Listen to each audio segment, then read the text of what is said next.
It was just classic Jerry Seinfeld. It was like, say, what's the deal with Pop-Tarts? Well, tell them what it's about. That is just so... What are these desserts? That's his act, right? So... Who eats these? Who watches movies like this?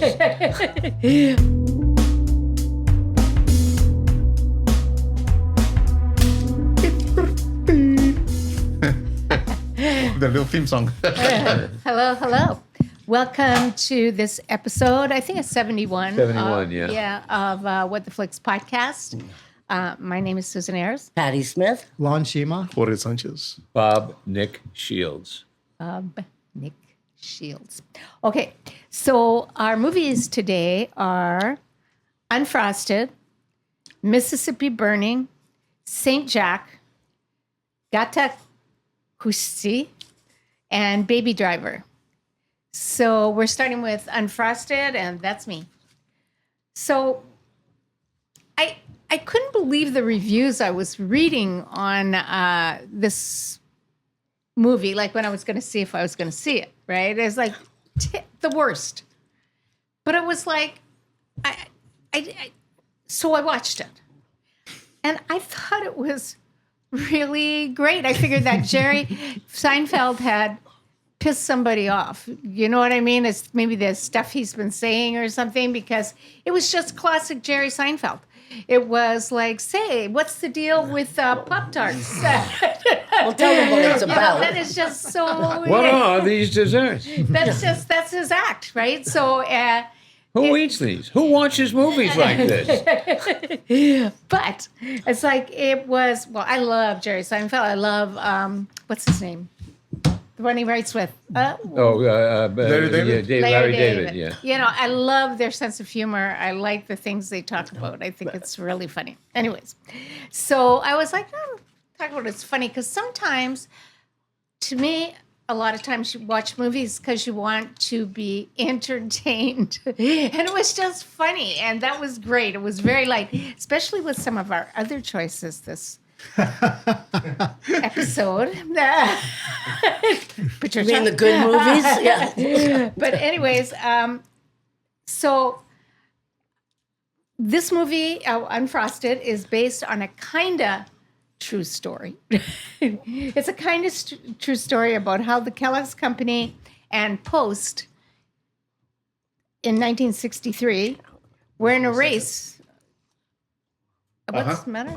Oh, we're in a race to develop, like to change the face of breakfast, to have a different breakfast thing going on, right? Besides cereal, because that was the top breakfast. Amy Schumer plays the head of Post. She plays Marjorie Post, who actually ran Post, right? So Jerry Seinfeld plays Bob Cabana, a fictitious character. And he's not the CEO of Kellogg's. Actually, that is Gaffigan. Jim Gaffigan. Yeah, that's... That where are was my good. people? That was Where good. are my That's not people? He plays the Kellogg, Edsel Kellogg. He's the actual Kellogg. Right. Yeah, You have Jim the li- Gaffigan. is- You have the list in your paper too. I do? Yeah, remember to want me to print them out? And you did? Yeah. Oh, my God. Oh, you did. Okay, that's fantastic. Professional show business, folks. Yeah, really. It's loosely based on that character. So Melissa McCarthy is his assistant. She plays Donna Stankowski, also a fictitious character, a NASA food scientist who joins the Kellogg's team. And then you have Jim Gaffigan as Edsel Kellogg. And actually I thought he was great in this. Edsel Kellogg III, who is a real person, I guess, the head of Kellogg's and Bob's boss. So this thing is just like tons of comedians. I mean, they come in and do like one line, but I also would like to give credit to Hugh Grant, who I think is just so funny in this because he's like, he's the guy who does like the Tony the Tiger and all those kind of mascot things. Bill Ravenscroft, yeah, a real guy. Yes. Oh, really? Yes. You're a mean one, Mr. Grinch. But he would, Thurl Ranscroft. a Shakespearean actor, and he is just so funny. And I thought him and Amy Schumer were hysterical. I just love them. There's like Christian Slater. I can't even. What's the comedian you like? Sebastian Maniscalco. Yeah, everybody. yeah, Like, he even was in it. every type of comedian was there. Every comedian was in this. Yeah. Except the funny ones. Yeah, really. Oh, they were all funny. I thought they were great. I agree there. You have your turn coming up. This is a knockdown, drag-out race between two corporate giants. It gets down and dirty. And in my opinion, very funny. Sort of the way, I like the way Jerry Seinfeld wakes up one day and goes, "Hey, what's the deal with Pop Tarts?" Right? And I'm like, okay, so I'm watching Seinfeld. That's like I love that about him. It's like, because you always do that too. Like, I mean, he does stuff that you do. Like, hey, what is the deal about that? It doesn't make sense to me, right? Or whatever. He pulls out all the stops with his cast. I already mentioned Amy Schumer, Melissa McCarthy, and Hugh Grant. There's Fred Armisen, Sarah Cooper, Cedric the Entertainer. They all do like spots. So this is also Jerry Seinfeld's what would you call Directorial that? His debut. His debut as a director. And I thought he was really good. I thought he was good for comedy. He got the punchlines in really, really good. Like I said, I feel like the criticism must have something to do with in his private life, because this is classic Jerry Seinfeld. Well, he does it in his set when he does. Oh yeah, I mean, not before the movie. This was when I one time went with George to, he was doing a gig next door. Jay Leno was playing, and I went to the show. And Jay Leno goes, "I have this new up and coming comedian. I want to bring him on, do a set, give him a hand." And it was Jerry Seinfeld, right? And this may be like a couple of years ago, right? And it was Jerry Seinfeld. But 20. he literally had his notes. Yeah. Like he literally had his notes. He was obviously practicing. Remember he did a special for Netflix? What was he was it? trying out Yeah. material. So he might Yeah. have been he was working trying out out material. stuff. Well, It was More like- like 40 years ago. No. No. This was that like was a joke when he says, "I'm bringing on a new comedian," and it's Jerry Oh, Seinfeld. That's that 2 was years Jay Leno ago. being funny. Exactly. Yeah. Yeah, that's why it was like, We have to oh, okay, explain so he's funny bringing out stuff. this new comedian, and it was like, but it was Jerry Seinfeld, and so, and he was obviously practicing a bit, but he was so funny, even with his notes. And it was like when it was time for, no offense, Jay Leno, but when it's time for Jay Leno to come back, I was like, oh, because he was so good. I just never thought that Jerry Seinfeld would be that funny as a stand-up. I've never seen him do stand-up, actually. Oh. I saw it at the beginning of his show, but that's a couple of things. Right. But he was just great. So, Patty. Well, I had a whole different outlook on this one, and I was really looking forward to seeing this movie, but it wasn't funny. And when you have 5 million, you're like, what was it? Your friend's a comedian, hire a friend day. Every comedian in the world was on there, and not one good joke. The plot meanders. It doesn't really go anywhere, like, definite. Sure does. Well, maybe for you. It tried to be funny, but it was really campy. But it missed the mark. That's what I thought. It was like campy, and it really missed the mark.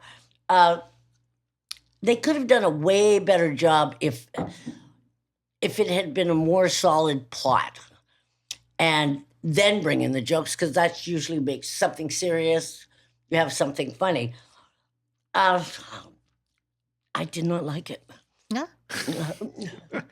I'm sort of in between the two of you, because what happened was I had heard how literally this movie was supposed to be just so unfunny. So I decided, Really? you know what? I'm just going to watch it. Like I said, this show forces me to watch movies I would never watch. And this is one that I really didn't want to watch. And I thought, okay.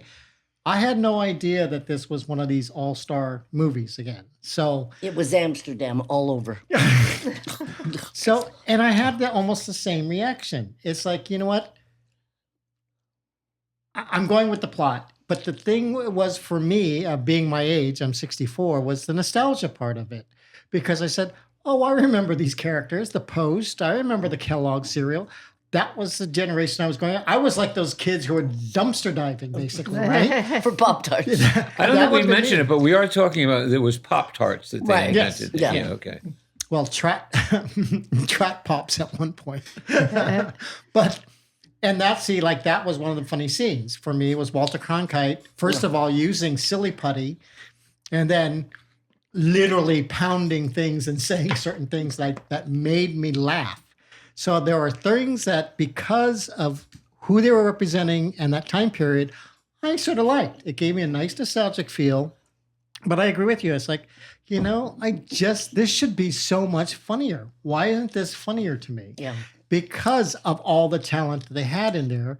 And they just sort of wasted them. It's like they were just all doing cameos saying, hi, I'm in this movie. Right. And I just wonder if it's literally, I think, because you're right, I think Jerry Seinfeld is just such a hilarious person, period. Oh, he's good. I can watch him anytime, which is why, like in this movie, he didn't bother me.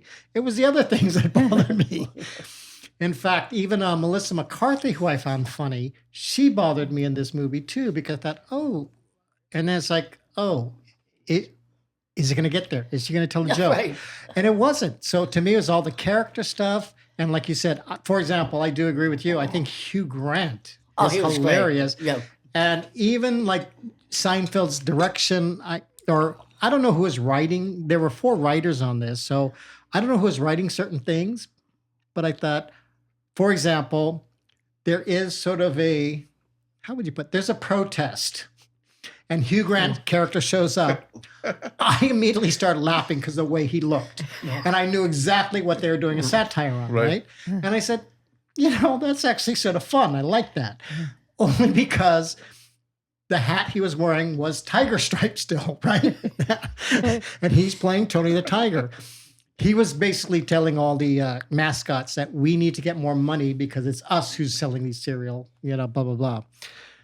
But it was sort of funny because I do remember that in the 60s and by the 70s, they more or less got rid of the mascots. At least I think they did. And then they got the... Different ones. Well, no, I was going to say they got star people. Like they got whether it's a Cabbage Patch Doll, a Transformer... They were being put on that kind of stuff. They were using established used to sell toys. Used to sell exactly. toys, cartoons. But what's fun is that you still see certain commercials, like the Lucky Charms commercial, and I think Tony the Tiger still shows up too. That is like, it's incredible what these cereal companies did to influence basically our culture. Because I think you're right, that this is so ingrained to me when I was watching. It's like, oh, wow, this, oh, that. I mean, what's her name? Melissa? No. Amy Schumer as Miss Post. She makes sort of a throwaway remark about, oh, yeah, that's what they said about grape nuts. And I sort of laughed because I remember when grape nuts came out, I said, this is like the worst cereal ever. Yeah. And yet, It I'm sorry? lasted. What's it? You couldn't have remembered when Grape Nuts came out because they were around when I was a kid. Oh, well, that's what I'm saying. That for us, she's just saying that in the movie. And I'm assuming, well, when I was aware of grape nuts, because that was in the 60s for me, is the fact that, you ate it with yogurt in the 70s. Really? That's how I started eating grape nuts. And that's, I said, this Post and Kellogg's thing was fascinating. The only thing I was sort of curious about was the Peter Dinklage character playing the milk person. The milk When they actually showed the actual guy, it's like, oh my God, he is someone of small stature. But see, like him, I thought he was good because he just plays it straight. And that's where I'm sort of smiling and sort of chuckling at, because the way he does it, like he's so menacing. Well, I thought that was, not to interrupt, but Yeah. just that very funny, like business problems, like the milk lobby, Milk. or like, again, I just thought that was hysterical. Or even It things was- like the sugar. Yeah, Little things that like was that. very funny. That's what I'm saying. El Little sucre. things- exactly. Sucre. Stuff like that made me sort of like, oh, this is sort of fun.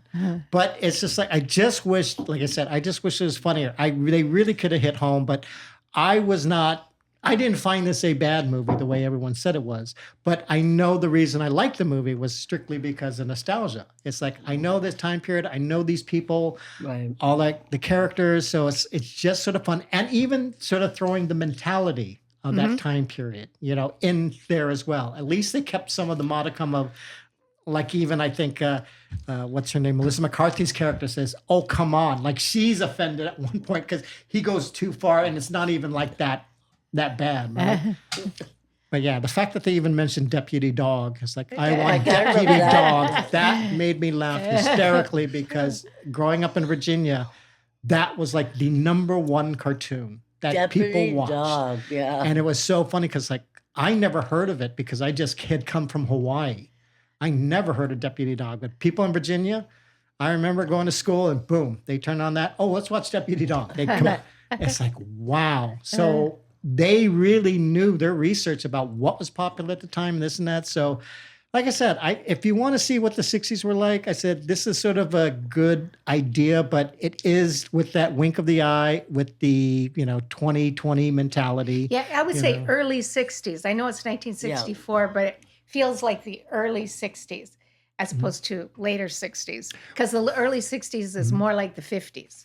Right. And then that was the thing, too, because they mentioned that, like the hippies. They did at a certain point, they said, "Oh, who wants to be a country square?" This is like so. But like I said, I thought it was entertaining enough, but I was not really crazy about it. But I thought all the cameos were just sort of wasted. But it's what kept me entertained, to be quite honest. Judge? Yeah, I actually enjoyed it. I thought there were some jokes that fell flat.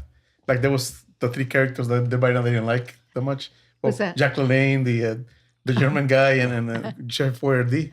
I think the German guy was probably really a real person. Right. But maybe, yeah. But most of the movie, I was on the floor laughing, just the little references. Also, movies like that where you're going back in time, you already know how things turned out, so they make little things like there's a thing where in order for them to not make the Pop-Tarts because Post is beating Kellogg's, they decide to buy all the sugar from Sucre, and he's like this Puerto Rican guy, and we go to Puerto Rico, and he's like, everybody likes the white stuff, Exactly. I thought that was funny that they brought in the ventriloquist. Yeah. Oh, yeah, exactly. But because he likes entertainment. Like no, but the funny entertainment. point is like, because like they do one joke where you know things now in hindsight about, like they said, well, we can always buy this new product called Casino Suite.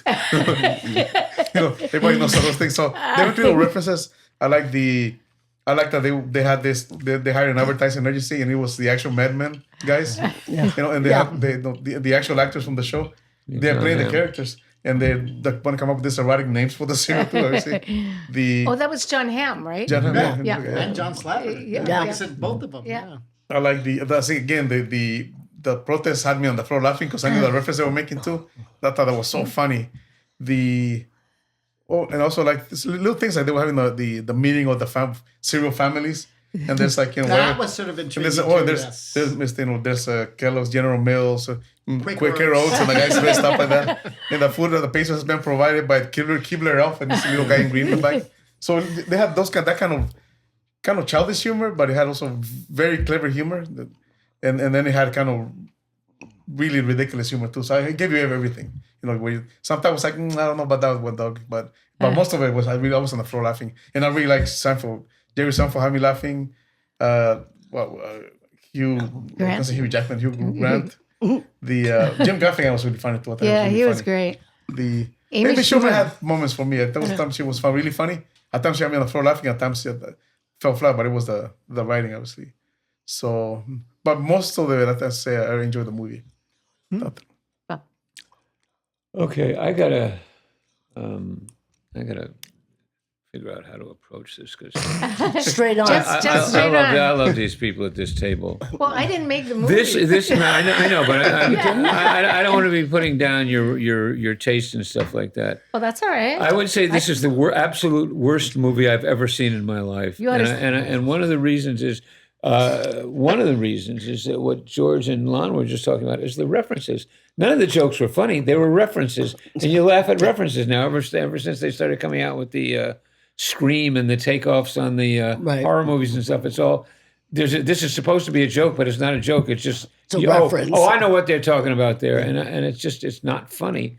I think that Jim Gaffigan, of all the people in it, is the best actor, and that's including, unfortunately, at this point, Hugh Grant, who I've always liked, but You didn't like him in this one? no, I didn't like anybody in this one. I think the problem for me is when Jerry Seinfeld started out as a stand-up comic, I thought, wow, this guy is really funny, but he's not lovable.